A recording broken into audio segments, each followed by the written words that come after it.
اور ہم نے ہر بات دیکھا استعمال کرتے ہوئے 25 مئی کو جس طرح کا ظلم کیا گیا. کبھی ایسے نہیں ہوا کہ ایک پرامن احتجاج جو ہمارا تھا لانگ مارچ، کتنی ہمارے خلاف 3 لانگ مارچز ہوئی، کوئی کسی کا راستہ نہیں روکا. یہاں 2 دن پہلے پولیس گھروں میں گھس کے چادر اور چار دیواری کو مسترد کر کے اس ملک کے جو ہمارا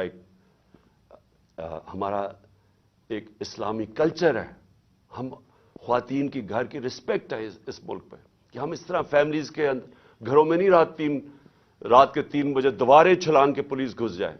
وہ گھسی، ان کو پکڑا، لوگوں کو لے کے گئے. 11 سال کے بچے کو پولیس اسٹیشن لے کے، کیونکہ باپ نہیں تھا اس کو پولیس اسٹیشن لے گئے. ایک ہماری 70 سالہ خاتون MP تھی، ان کو رات گھسیٹ کے پولیس اسٹیشن لے گئے. ایسا کبھی نہیں ہوا. پھر 25 میں آیا، پھر جو شیلنگ کی اور تشدد کیا، سارا ایک ابھی تک مجھے نہیں سمجھ آئی کہ یہ کس طرح کا مائنڈ تھا، یہ کیسا ذہن تھا کہ بجائے پھر سے عوام کی آواز سننے کے لیے کہ عوام بتا رہی ہے آپ نے غلطی کر دی ہے، نہیں، ان کو ہم بھیڑ بکریوں کی طرح ڈنڈے مار کے ٹھیک کریں گے، یہ مائنڈ سیٹ تھا. اور پھر جب دوسرا بائی الیکشن آیا، ساری پارٹیز ایک طرف، اسٹیبلشمنٹ ایک طرف، اس کے باوجود جب 75% الیکشن 7 یا 8 الیکشن ہم جیت گئے 11 میں سے، اس کے بعد پھر یہ پلان بنایا گیا. پہلے بھی ایک پلان بنا تھا مجھے مارنے کا. میں نے کہا کہ میں نے 4 لوگوں کے نام میں نے دے کے اور میں نے باہر ایک ویڈیو بنا کے ملک سے باہر بھجوا دی کہ اگر مجھے کچھ ہوتا ہے تو وہ ویڈیو آ جائے گی. اب دوسرا پلان بنا گیا، یہ پلان بی تھا. اور پلان بی، اب ان کو پتا تھا کہ اگر مجھے اسی طرح قتل کرتے ہیں تو ان کے اوپر آ جائے گی، تو انہوں نے ایک اور پلان لے کے آئے. اور پلان کہ جی سلمان تاثیر ٹائپ قتل ہو، دینی انتہا پسند جلال اور جوش میں آ کے اس نے عمران خان کو قتل کر دیا. یہ پلان بنا. اب میں آپ کو اس کا پلان بتاتا ہوں کہ مجھے کب پتا چلا، لیکن یہ شروع کدھر سے ہوا. کیونکہ یہ JIT کی جو رپورٹ ہے اس کے اندر کافی چیزیں آئی ہیں جو میں بعد میں آپ کو بتاؤں گا کہ اگر کسی کو کوئی شک ہے کہ یہ باقاعدہ ایک پلان بن کے مجھے قتل کرنے کی اسکیم بنی تھی، وہ جو میں آپ کو چیزیں بتاؤں گا آپ کے سب کے شک دور ہو جائیں گے، کہ آپ کو واضح ہو جائے گا کہ کتنی بڑی یہ پلان کر کے سازش کی گئی تھی. اور کوشش یہ بتانا تھا کہ یہ دینی انتہا پسند نے کیا. اب میں آپ کو ذرا بتاؤں کہ یہ سیکوینس آف ایونٹس کیا ہوا ہے. 24 اگست ایک وقار ستی ایک ویڈیو لے کے آتا ہے. ویڈیو کدھر بنتی ہے یہ میرا بہت بڑا سوال ہے. یہ کون بناتا ہے یہ ویڈیو؟ اور جیسے بھی اس کے پیچھے جائیں گے آپ کو پتا چل جائے گا. اور مجھے پتا ہے وہ کون تھے، کہ کس نے یہ ویڈیو بنائی. اور ویڈیو کیا ہے؟ عمران خان نے توہین رسالت کر دی، توہین مذہب کر دیا. اور اس کے بعد جناب وہ ویڈیو آگے نکلتی ہے. جاوید لطیف پریس کانفرنس کرتا ہے 14 تاریخ کو، 14 سپٹمبر کو، اور وہ یہ کہتا ہے کہ جناب عمران خان نے بڑا ظلم کر دیا دین کے خلاف. بڑا یہ اس نے لوگوں کے اندر وہ کیا ہے کہ اس نے دین کی کیونکہ کیا ہے تو لوگوں میں اب بڑا غصہ ہے اس کے خلاف.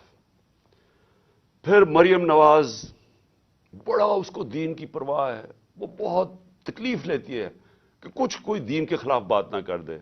تو مریم نواز کو بھی جوش آ جاتا ہے اور وہ 15 سپٹمبر کو وہ بھی پریس کانفرنس کر دیتی ہے. اس سے پہلے میں بھول جاؤں کہ ایک ملک کا ایک بہت بڑا دینی آدمی رانا ثناء اللہ، اس کو بھی جوش آتا ہے. وہ 14 تاریخ کو ایک پریس کانفرنس کرتا ہے کہ جی وہ عمران نے لوگوں کو بڑا غصہ چڑھا دیا کہ اس نے دین کے خلاف بولا. اور پھر ایک اور بڑا دینی آدمی خواجہ آصف، بڑا جی اس کو بھی دین کی بڑی فکر ہے، وہ بھی پریس کانفرنس کر دیتا ہے. اور یہ کرتا ہے 10 اکتوبر کو.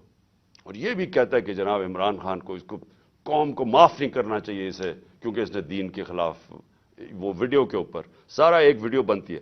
یاد رکھیں وہ ویڈیو بنتی کدھر سے، اس سے پہلے پی ٹی وی. اب پی ٹی وی آپ سمجھ جائیں کہ اس کے پیچھے کون ہوگا. 4 دن پی ٹی وی کو حکم ملتا ہے کہ عمران کے خلاف پورا کیمپین کریں کہ اس نے دین کی توہین کی ہے. میں صرف اب پہلے یہ جو بڑے آپ کو میں نامور نام بتائے ہیں جن کو دین کی بڑی فکر ہے، مجھے ذرا بتائیے 30 سال سے یہ دونوں جماعتیں اقتدار میں ہیں، مجھے بتائیں کہ کبھی انہوں نے جا کے پاکستان سے باہر کی بات کر رہا ہوں، کبھی انہوں نے دین کا نام لیا؟ کبھی ان کو فکر ہوئی ہے دین کی؟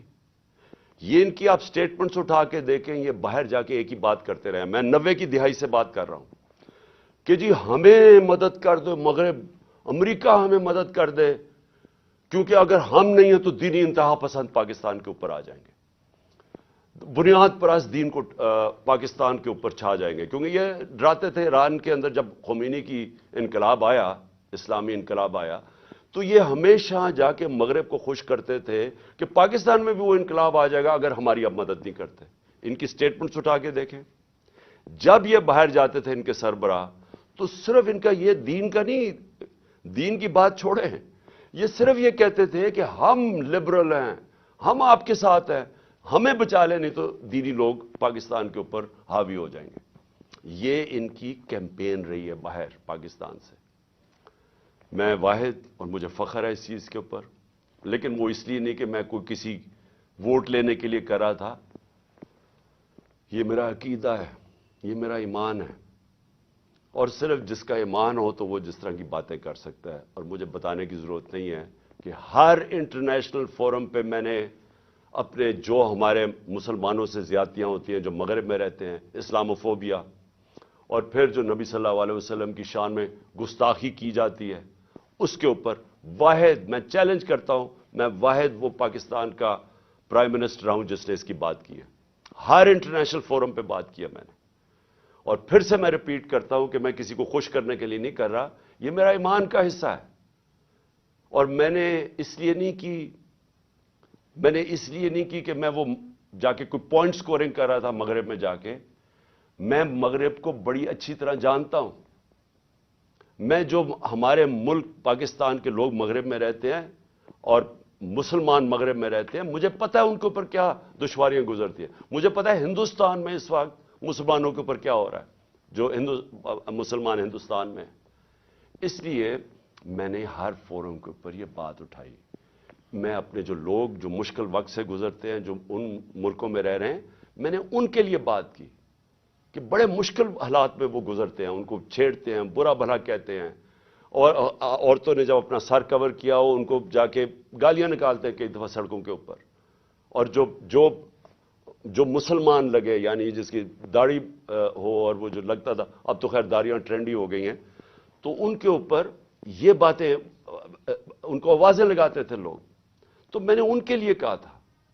اور پھر یہ جس طرح سارے ہمارے مسلمانوں کو تکلیف ہوتی ہے، ہمیں وہ تکلیف پہنچتی ہے جب ہمارے نبی صلی اللہ علیہ وسلم کی شان میں گستاخی کی جائے، تو یہ میں نے ہر فورم پہ اٹھایا. اس کے اوپر یہ پروگرام تیاری ہو رہی ہے کہ جناب وہ آدمی دین کی توہین کر رہا ہے. اور یہ اس لیے نہیں کر رہے تھے کہ ان کو یہ جو لوگ ہیں، یہ جو لٹیروں کے میں نام لے رہا ہوں، یہ سارے نامور ڈاکو ہیں جن کے میں نے نام لیے. رانا ثناءاللہ بدماش ہے، سارا فیصلہ آباد میں جانتا ہے، ان کو کوئی دین سے تعلق نہیں ہے. یہ سارا پلان بن رہا تھا، یہ ایک سکرپٹ کے مطابق چل رہے تھے. مجھے اندر سے 3.5 سال میں گورنمنٹ میں رہا ہوں، میری اندر سے ظاہر ہے میرے کنیکشنز ہو گئے تھے. مجھے اندر سے ایجنسیز کے اندر سے پیغام آیا کہ یہ پلان بن رہا ہے آپ کو قتل کرنے کا، دین کے نام پہ، وہی سلمان تاثیر والا قتل. تو میں نے پھر 2 جلسوں کے اندر اس کی بات کی. میں نے 7 اکتوبر کو میرا ایک جلسہ تھا، اور اس سے پہلے 24 سپٹمبر کو میرا جلسہ تھا. ان دونوں جلسوں میں نے یہ بتایا کہ یہ پلان بن رہا ہے مجھے قتل کرنے کا. کیونکہ وہ جو 4 تھے بند کمروں میں جنہوں نے فیصلہ کیا تھا، انہوں نے یہ سوچا ہوگا کہ اگر وہ قتل تو ان کے نام آ جائیں گے.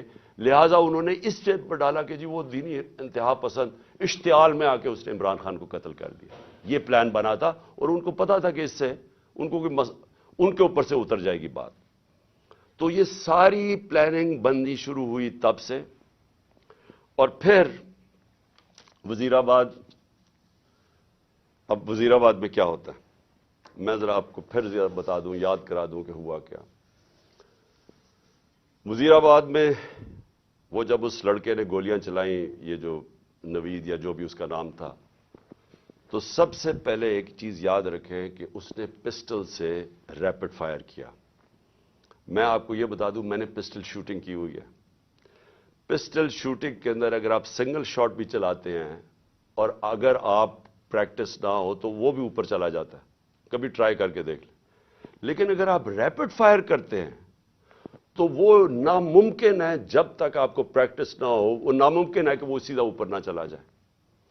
اس لڑکے نے، اور اگر وہ پیچھے سے وہ ابتسام ہمارا ہیرو نہ آتا، وہ بھی اللہ نے بچانا تھا مجھے، وہ نہ اوپر اس کے ہاتھ کرتا تو وہ یہ ساری گولیاں اوپر لگنی تھی. وہ کیونکہ اس کا ہاتھ لگتا ہے وہ اس کی گولیاں نیچے لگتی ہیں. لیکن اس کا ہاتھ ایسے جاتا ہے، وہ اوپر نہیں جاتا. اس کا مطلب وہ ٹرینڈ آدمی تھا. تو وہ ادھر سے گولی آتی ہے. لیکن جب میں گر رہا تھا، میری ٹانگ پہ جب گولیاں لگیں، کیونکہ ٹانگ پہ جب گولیاں لگی میں گر گیا، تو جب میں گر رہا تھا میرے اوپر سے گولیاں، اور مجھے واضح ہوا کہ دو مجھے سنے، ایک اس کا برسٹ سنا اور اس کے اوپر ایک اور میں نے دو برسٹ، یعنی کہیں اور سے بھی گولیاں آئیں.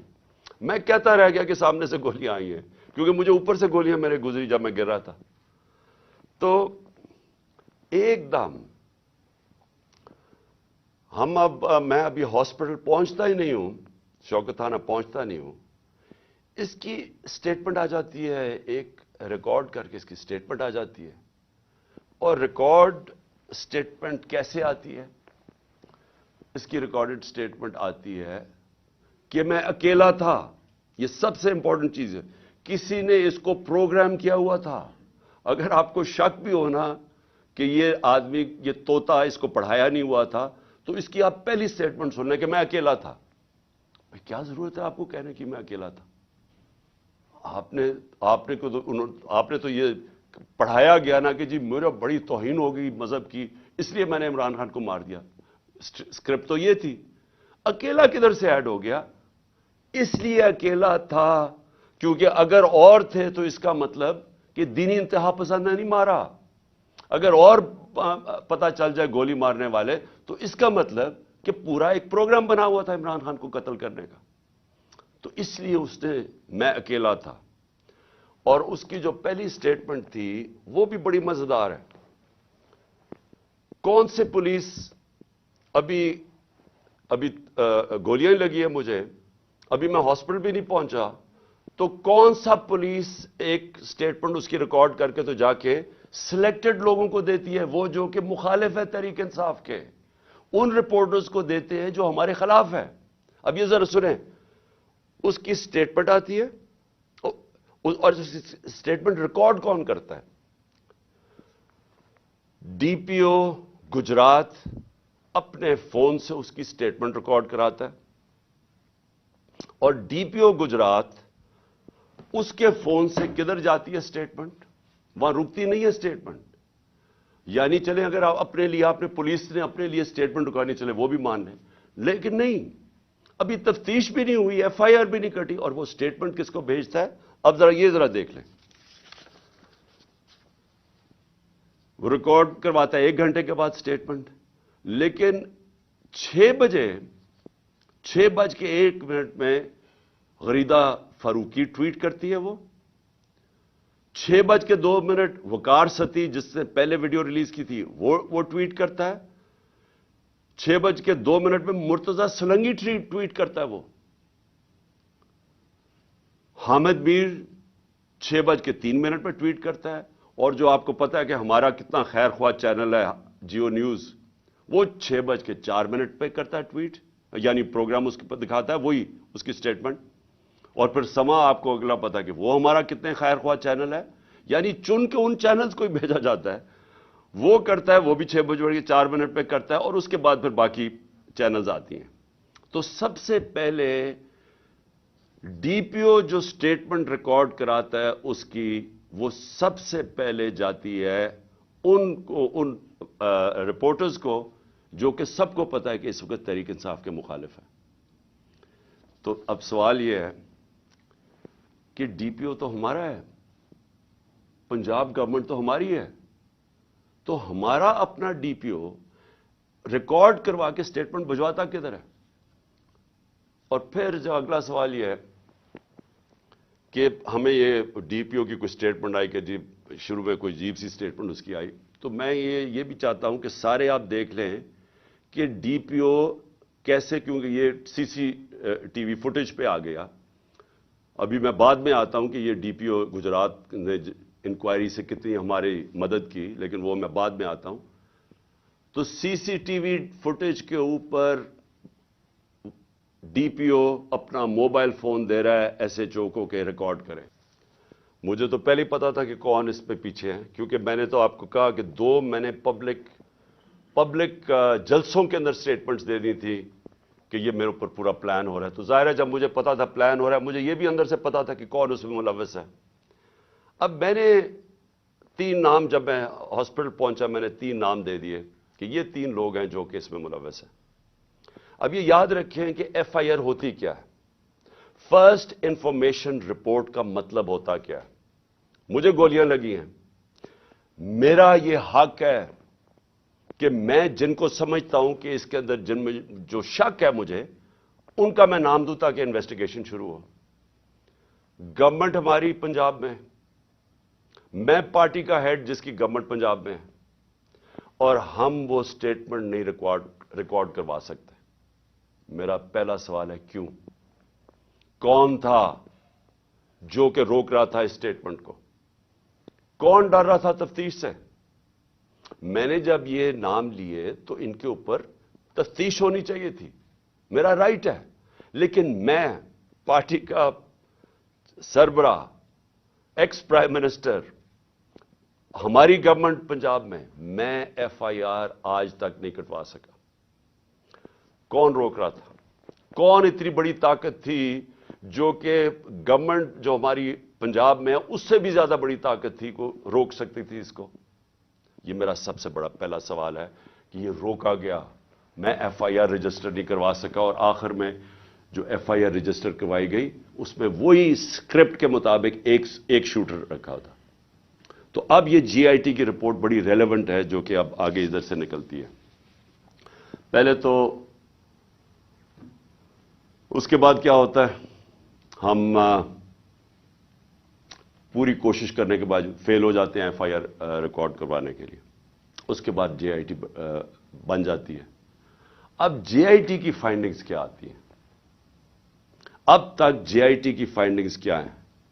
اور میں یہ آپ کو بتا دوں کہ جتنی مشکلوں سے جے آئی ٹی آپریٹ کر رہی ہے, کیونکہ وہ میں آپ کو بتاتا رہوں گا کہ کون اس کے اندر کوآپریٹ ہی نہیں کر رہا ہے.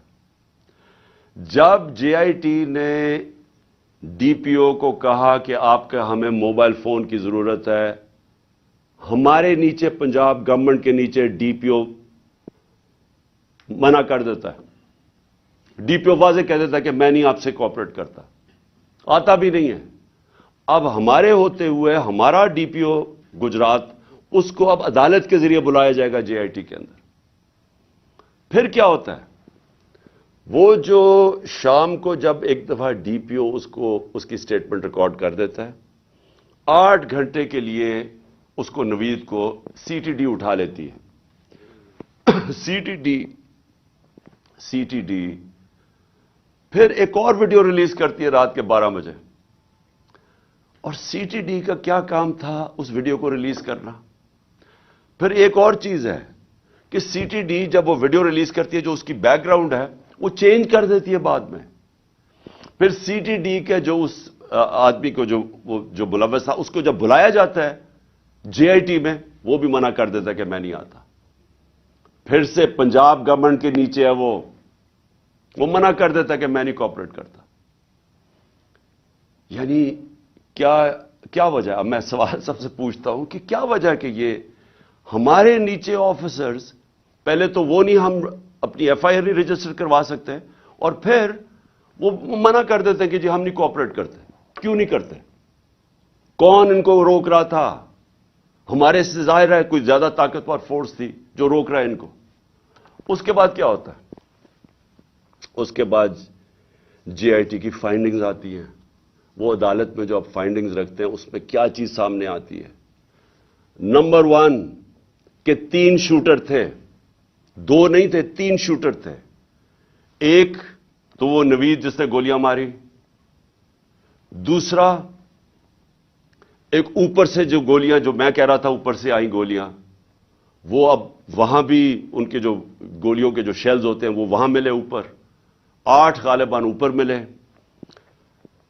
10 نیچے ملے، اور 2 اور نیچے ملے جو اور مختلف بندوق سے چلائے ہوئے تھے. جو گارڈز تھے ہمارے اوپر، ان کی فورینزک جب ٹیسٹ کرایا گیا کسی کی بھی گولی نہیں چلی تھی، کیونکہ جو گارڈ سب سے قریب تھا اس کے تو 6 گولیاں اس کے اندر سے نکلی، تو وہاں تو کسی کے پاس بھی نہیں تھا. اور پھر یہ بھی چیز سامنے آ گئی کہ معظم جو تھا، جو معظم شہید ہوا، وہ آپ کوئی بھی اگر آپ کو سوشل میڈیا پہ وہ ویڈیو مل سکتی ہے، اس کا سلو موشن دیکھ لیں. وہ معظم جب جاتا ہے اس کے پیچھے، تو جیسے ہی اس کے سامنے آتا ہے نوید کے، اس کو گولی لگتی ہے. وہ گولی نہ آگے سے لگتی ہے نہ کنٹینر سے لگتی ہے، وہ گولی کہیں دور سے آ کے لگتی ہے اس کے اس طرف. اور وہ نوید کے لیے وہ گولی تھی. معظم راستے میں آ گیا، کیونکہ یہ لیاقت علی خان والا ٹائپ انہوں نے انسیڈنٹ بتانا تھا، کیونکہ فوری طور پہ جو ایک آدمی کو مار کے کہیں جی بس ایک آدمی ہم نے مار دیا، تو وہ بچ گیا نوید، اور معظم شہید ہو گیا. اچھا، اب نہ وہ کوآپریٹ کر رہے ہیں، نہ ہماری جو ہم چاہ رہے تھے کہ اس وقت ایکس پرائم منسٹر پہ ہوا ہے، ساری گورنمنٹ کوآپریٹ کرے گی. ہمیں تب ہی پتا چل گیا جب میں ایف آئی آر رجسٹر نہیں کروا سکا کہ کوئی کوآپریشن نہیں ملے گی. پھر ایک اور ہے جو اس کا موبائل فون ہے. C T D J I T نے اس کے موبائل فون کے اوپر فورینزک کرانے کے لیے اس ادارے کو دیا جو فیڈرل گورنمنٹ کے نیچے ہے کہ بتائیں جناب کہ اس کو کالز کدھر کدھر سے آئی ہیں. اس ادارے نے منع کر دیا کہ نہیں ہم نہیں دیتے. کیوں نہیں دیتے؟ کیا وجہ ہے اس کی؟ تو اس سے آپ خود، سر میں چاہتا ہوں کہ آپ خود ذرا سوچ لیں کہ یہ ہو کیا رہا ہے، کہ یہ ملک کے اندر بجائے آپ یہ سوچیں کہ ملک کے سربراہ کو قتل کرنے کی سازش ہے، یہ ساروں کو مدد کرنی چاہیے، وہ کوئی مدد نہیں کر رہا. وہ تو چھوڑے فیڈرل ادارے کو، اپنے جو نیچے پولیس کام کر رہی ہے وہ نہیں مدد کرنے کے لیے تیار. اب آگے چلیں. اب بات بڑی سمپل رہ گئی ہے. میرا یہ سوال یہ ہے کہ کون کون لوگ اس کے اندر ملوث ہو سکتے ہیں؟ مجھے پتا ہے کون ہے وہ. میں صرف اب سوال چھوڑنے لگا ہوں سب کے لیے، اپنی قوم کے لیے، کہ یہ جب یہ جو ہوا اس کے اندر، میں چاہتا ہوں کہ قوم خود سوچ لے کہ اگر یہ ملک کے ایکس پرائم منسٹر سے ہو سکتا ہے تو باقی قوم کے اندر لوگوں کی کیا حیثیت رہ گئی. یعنی جب ہم قانون کی حکمرانی کی بات کرتے ہیں تو اس کا مطلب یہ ہوتا ہے کمزور اور طاقتور ایک ہی قانون سب کے لیے. تو یہاں تو اب واضح ہو جانا چاہیے کہ اگر ایکس پرائم منسٹر اور سب سے بڑی پارٹی کے سربراہ اگر اس سے زیادہ طاقتور لوگ ہیں تو وہ بھی نہیں انصاف لے سکتا. جو زیادہ طاقتور ہے ان کا رول چلتا ہے، جنگل کا قانون ہے پاکستان میں. تو میرے آپ سوال ہیں، میں سب سے پہلے پھر شروع کرتا ہوں. ویڈیو کس نے بنائی جس میں یہ بتایا کہ چن کے چیزیں جمع کر کے بتایا گیا جی عمران خان نے توہین مذہب کر دی؟ وہ کون تھے؟ وہ کون سا ادارہ تھا؟ مجھے پتا ہے وہ کون سا ہے، لیکن میں آپ سب کے سامنے چھوڑ رہا ہوں، اور میں امید کرتا ہوں کہ جب یہ جے آئی ٹی ان لوگوں کو بلا کے سوال پوچھے گی تو ہم سب کو بتا سکیں گے وہ کون ہے. دوسرا کہ جو میں پہلے کیوں نہیں ایف آئی آر میں کروا سکا؟ وہ کون پاور تھی جس نے روکا ایف آئی آر کو؟ مجھے پتا ہے وہ کون تھی، لیکن یہ میں سوال چھوڑتا ہوں. ڈی پی او گجرات کے اوپر میرے 2 سوال ہیں. کس نے اسے کہا تھا کہ یہ ویڈیو بھیجے ان صحافیوں کی طرف؟ کس نے کہا تھا کہ پہلے ہمارے مخالف صحافیوں کے پاس ویڈیو کیسے پہلے پہنچ گئی؟ کس نے بھجوائی تھی؟ کس نے ان کو حکم کیا تھا؟ مجھے پتا ہے وہ کون تھا۔ اور پھر سی ٹی ڈی، کس نے کہا تھا سی ٹی ڈی کو یہ ویڈیو بنانے کا، جو انہوں نے رات کے 12 بجے دوسری ویڈیو ریلیز کی؟ وہ کون تھا؟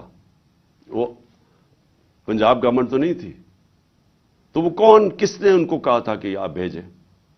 اور پھر وہ پیچھے بیک گراؤنڈ چینج کرنے کی کیا ضرورت تھی؟ اگر آپ کو کسی چیز کا ڈر ہی نہیں، آپ تفتیش کر رہے ہیں، تو یہ ایک دم وہ چینج کیوں کرنے، کیوں ثبوت چھپا رہے تھے؟ اور پھر جے آئی ٹی کے اندر سے چیزیں لیک ہوئیں اور ایک مخالف ہمارے اگینسٹ بولتا ہے، اس اینکر کو پہنچائی گئی۔ وہ کس نے پہنچائی تھی؟ کون تھا ہمارے جے آئی ٹی کے اندر کہ جے آئی ٹی کے اندر سے، اور یہ ایک جرم ہے کہ کوئی جے آئی ٹی کے اندر سے انفارمیشن لیک نہیں کر سکتا جب تک وہ عدالت میں نہ جائے۔ میں جو آپ کے سامنے چیزیں لے کے آ رہا ہوں، یہ ساری عدالت میں جا چکی ہیں۔ اس عدالت کے اندر ایک پولی گراف ٹیسٹ کیا ہے۔ پولی گراف ٹیسٹ وہ ہوتا ہے جب آپ ایک انسٹرومنٹ ہوتا ہے، وہ جب لگا کے آپ کے دل کے اوپر لگایا ہوتا ہے، تو وہ جب آپ سے سوال پوچھتے ہیں تو اس میں پتہ چلتا ہے کہ آپ سچ بول رہے ہیں، جھوٹ بول رہے ہیں۔ تو اس نوید کے اوپر جب انہوں نے وہ ٹیسٹ کیا، تو پولی گراف ٹیسٹ کے اندر 2 چیزیں واضح سامنے آ گئیں۔ ایک، جب نوید سے پوچھا گیا کہ آپ کے ساتھ کن کن لوگوں نے، صرف ایک آدمی کے علاوہ کسی نے آپ کو کانٹیکٹ کیا تھا؟ اس نے کہا نہیں کیا تھا۔ جھوٹ نکلا۔ وہ جھوٹ اس لیے واضح ہو گیا کہ اس کے پیچھے پورا ایک پلاننگ ہوئی تھی، اس کو پورے تیار کر کے بھیجا تھا۔ دوسرا، اس سے سوال پوچھا گیا کہ کیا آپ کو ٹریننگ تھی پسٹل شوٹنگ کی؟ اس نے کہا کوئی ٹریننگ نہیں تھی۔ وہ پھر جھوٹ صاحب آ گیا پولی گراف کے اوپر، کیونکہ ظاہر ہے وہ ٹرینڈ آدمی، اس کی ٹریننگ کروا کے بھیجا گیا تھا۔ تو سارا جو انہوں نے پورا کیس بلڈ کیا تھا کہ ایک دینی انتہا پسند نے عمران خان کو قتل کیا، اور اس نے شروع میں تو کہا کہ میں نے مار دیا ہے، تو وہ جو سارا کیس تھا، وہ سارا کیس انہی جے آئی ٹی کی فائنڈنگ سے ختم ہو جاتا ہے۔ جس وقت 3 شوٹر آ گئے تو اس کا مطلب ایک پلان طریقے سے یہ اسیسینیشن اٹیمپٹ تھی۔ اور جب اس کے اوپر یہ بھی چیزیں واضح ہو گئی کہ اس کو ٹرین کیا ہوا تھا، تو اور پھر یہ بھی پتہ چل گیا کہ یہ کوئی دینی آدمی نہیں تھا۔ جس طرح وہ جو میں نے خواجہ آصف وغیرہ کے نام لیے ہیں، رانا ثناء اللہ وغیرہ کے اور مریم نواز کے، یہ کوئی دینی لوگ نہیں ہیں۔ اسی طرح یہ بھی کوئی دینی آدمی نہیں تھا کہ جس کو بڑا اشتعال میں آ کے یہ کچھ کرے۔ تو یہ بھی ایک پلانڈ اسیسینیشن اٹیمپٹ تھا۔ میں آخر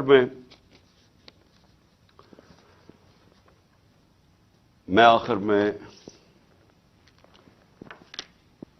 سوال پوچھنا چاہتا ہوں ان لوگوں کو جو اس ملک میں طاقت رکھتے ہیں۔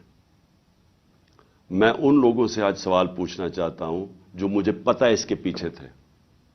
مجھے یہ پتہ ہے کہ نون لیگ کے اوپر سربراہ ان کے پیچھے تھے، مجھے اس کا واضح ہے۔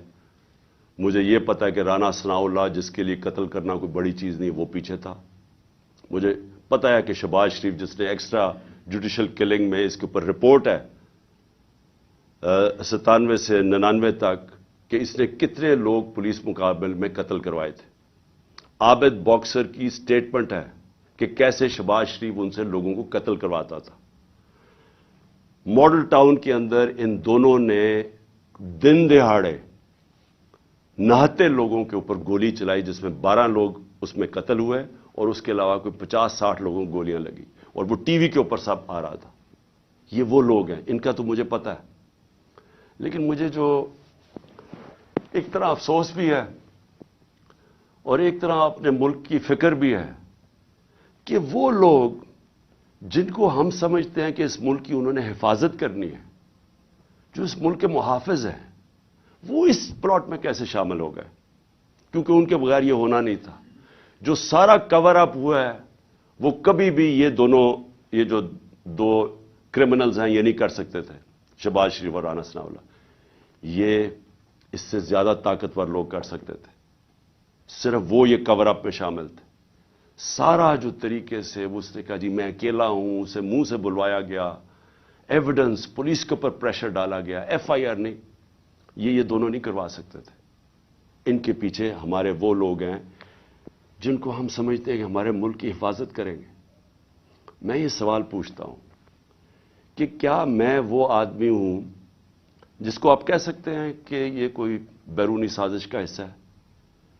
کیا آپ کہہ سکتے ہیں کہ اس نے اپنے ملک کا کبھی پیسہ ملک سے باہر رکھا ہوا ہے اور باہر بڑے بڑے اکاؤنٹس ہیں اور بینک اکاؤنٹ، جس طرح یہ جو چور اوپر مسلط کیے ہیں ان سب کے باہر پیسہ پڑا ہے، اربوں ڈالر پڑا ہے، اور ابھی بھی چوری کر کے پیسہ باہر لے کے جا رہے ہیں؟ جس نے باہر کمائی کر کے سب کچھ، آج اس کا جینا مرنا پاکستان ہے۔ میرا سوال یہ ہے کہ اس کو اگر قتل کروانے کی سازش میں آپ ملوث ہیں تو کیا آپ کو فکر ہے اپنی قوم کی؟ اگر ملک کی سب سے بڑی پارٹی کے سربراہ کو آپ قتل کروا دیتے ہیں، جو واحد فیڈرل پارٹی ہے آج پاکستان میں، قوموں کو پولیٹیکل پارٹیز اکٹھا رکھتی ہیں، اگر قوموں کو صرف فوج کے ذریعے اکٹھا رکھتے تو ایسٹ پاکستان علیحدہ نہ ہوتا۔ ایسٹ پاکستان کی جو پاکستان کی سب سے بڑی پارٹی تھی، اس کے خلاف جب اپنے ملک کی اسٹیبلشمنٹ چلی جاتی ہے اور وہ ملک ٹوٹ جاتے ہیں۔ اگر آپ وہ پارٹی کے سربراہ کو ختم کرنا چاہتے ہیں جو واحد اس وقت ملک کا ایک ملک کی فیڈریشن کی اس وقت ایک ہی آدمی ہے جس کی ساری جگہ ووٹ بینک بھی ہے، جو اکٹھا بھی رکھ سکتا ہے، تو یہ کس کے لیے کیا جا رہا ہے؟ کیا یہ پاکستان کی بہتری کے لیے کیا گیا؟ مجھے پتہ ہے کون تھے، اور مجھے افسوس سے کہنا پڑتا ہے مجھے بڑے افسوس سے کہنا پڑتا ہے کہ جب مجھے گولیاں لگی اور جب میں تب سے 3 مہینے، مجھے یہ میری ٹانگ کو ٹھیک ہونے میں 3 مہینے لگیں گے، کیونکہ جب آپ کی نچلی ٹانگ ٹوٹتی ہے وہ 3 مہینے لگتے ہیں اس کو ہیل ہونے میں۔ تو میں 2 کمروں میں بند ہوں۔ میں بار بار اپنے سے سوال کرتا ہوں کہ یہ کیسا مائنڈ سیٹ ہے، وہ کون سا ذہن ہے، اور وہ مجھے پتہ ہے کون سا ذہن ہے کہ جو یہ سوچ سکتا ہے کہ اپنے ملک کو نقصان پہنچا سکتا ہے، کیونکہ یہ ملک کو نقصان ہوگا۔ آپ اگر ملک کی پولیٹیکل پارٹیز کو کمزور کرتے ہیں اور فیڈرل پارٹی کو، تو اس سے بڑا ملک کا نقصان کیا ہو سکتا ہے؟ یعنی یہ آپ کے دشمن کر سکتے ہیں، یہ دشمنوں کا پلان تو ہو سکتا ہے کہ ملک کو کمزور کرو اور ان کی پولیٹیکل پارٹیز کو کمزور کرو، فیڈریشن کو کمزور کرو، لیکن وہ لوگ جنہوں نے ملک کی حفاظت کرنی ہے وہ کیسے سوچ سکتے ہیں؟ اور میں بار بار میرے یہ ذہن میں چیز آتی ہے، اور مجھے پتا ہے کہ بدقسمتی سے یہ صرف 1-2-3 لوگوں کی یہ سازش تھی، اور مجھے یہ بھی پتا ہے کہ ہمارے ملک کی جو فوج ہے وہ ہر روز قربانیاں دے رہی ہے اس ملک کے لیے۔ وہ وار آن ٹیرر میں وہ قربانیاں نہ دیتے، آج ہماری حفاظت، یعنی ہم اس ملک میں کمفرٹیبل نہ ہوتے، ہمیں اعتماد نہ ہوتا کہ ایک ایسی ہمارے پاس سیکیورٹی فورس ہے جو اس ملک میں ہمیں سیکیورٹی دیتی ہے، لیکن ہر اداروں کے اندر کالی بھیڑیں ہوتی ہیں، اور یہ جس نے پلان کیا، مجھے پتہ ہے اور میں یہ چاہتا ہوں کہ یہ جے آئی ٹی کے ساتھ اب کوآپریشن کی جائے۔ یہ لوگ جو ایک جان کی آبسٹرکٹ کر رہے ہیں جسٹس، ان لوگوں کو ان کے اوپر ایکشن لیا جائے۔ اور میں آخر میں اپنے سپریم کورٹ کے چیف جسٹس سے کہنا چاہتا ہوں کہ میں نے شروع میں ہی کہا تھا کہ مجھے صرف انصاف کی ایک جگہ سے توقع ہے۔ جب یہ طاقتور لوگوں کو جن کے میں نے نام لیے ہیں، یہ کیسے انصاف ہونے دیں گے اگر یہ خود اس میں ملوث ہے؟ تو صرف ایک طاقتور اگر انکوائری، اس کو اگر چیف جسٹس اس کو بیک کریں، پاکستان کے سپریم کورٹ کے چیف جسٹس، تب ہی انصاف مل سکتا ہے۔ نہیں تو مجھے اب تک جو میں نے حالات دیکھے ہیں، جس طرح کی ہر جگہ رکاوٹیں ہیں، مجھے کوئی امید انصاف کی نہیں ہے۔ پاکستان زندہ باد۔